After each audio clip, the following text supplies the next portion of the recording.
Hi, my name is Katie Jacobs. I'm a project manager in Colgate University's Planning, Design, and Construction office, and I was fortunate enough to manage the Peters Glen project here at Colgate. We're going to take a little tour through today to hit on some of the unique features and interesting details about the construction of the project. We're starting here down at the lower plaza.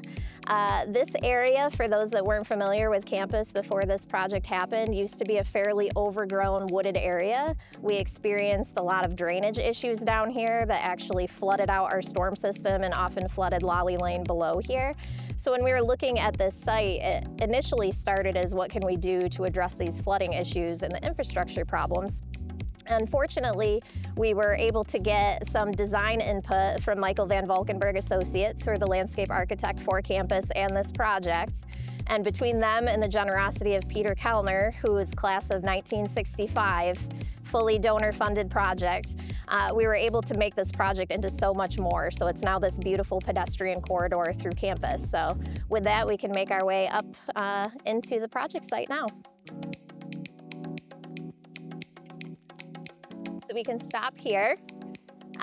This area, which is kind of the mid-level plateau in the project, this is called the Middle Campus Pathway. So this is a new ADA accessible pathway that connects us from Case Library in Little Hall all the way to the rooftop of Dana Arts. What we know as the Oak Terraces is this new graded hillside below Spear House. So this was initially just a single masonry retaining wall, and we replaced that and stepped the hillside back. All of this rock in here is alcove bluestone that was quarried for this project. And then in addition to that, extensive plantings throughout this site. So we have nearly 500 trees, almost 600 shrubs, and almost 10,000 ground cover plantings that were installed as part of this project. You can see up ahead,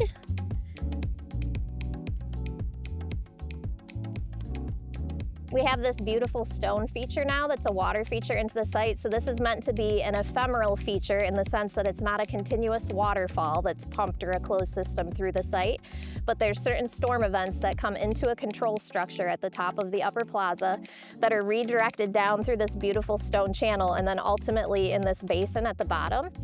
Large storm events are actually diverted into a 36-inch storm pipe, so we upsize all of the stormwater infrastructure as part of this project as well.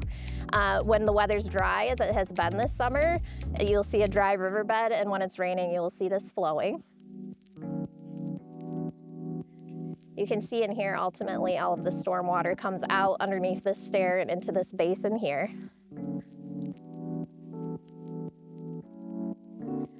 And as we make our way up the stairs, so the question has been asked before, we have a total of 157 steps in this project, making our way up to the upper plaza. That's across 9 sets of stairs and approximately 80 feet of grade change for people that are interested in those details. You can see as we work our way up, this is a fully precast concrete stair system. It has an integral snow melt system, so then our folks don't have to worry about shoveling snow in the winter, and this can be accessible and enjoyed throughout all seasons. You'll see as we make our way up the stairs, there's these little offshoot pathways to kind of get you more closer to the water features and some little areas for respite. You'll also notice scattered throughout the project site, we have 13 carved bluestone rocks. So this is a nod to Colgate's history of 13 men with $13 and 13 blessings to start Colgate University. So that's kind of a fun little scavenger hunt as you make your way up into the site.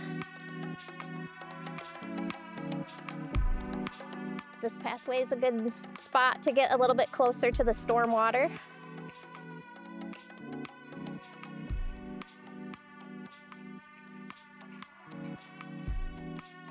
So you can see looking up here, this is where all of the stormwater daylights into the valley.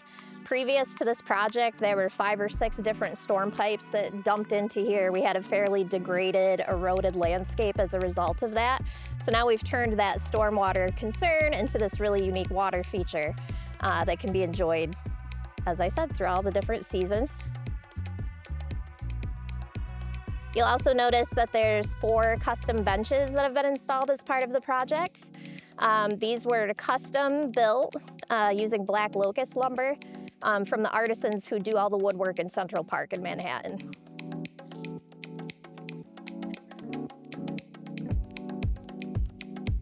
We also have all new site lighting through the project site, so you can see these are a little bit of a unique light fixture compared to what we have elsewhere on campus, but that provides that directional safety lighting that also helps us reduce light pollution overall through campus.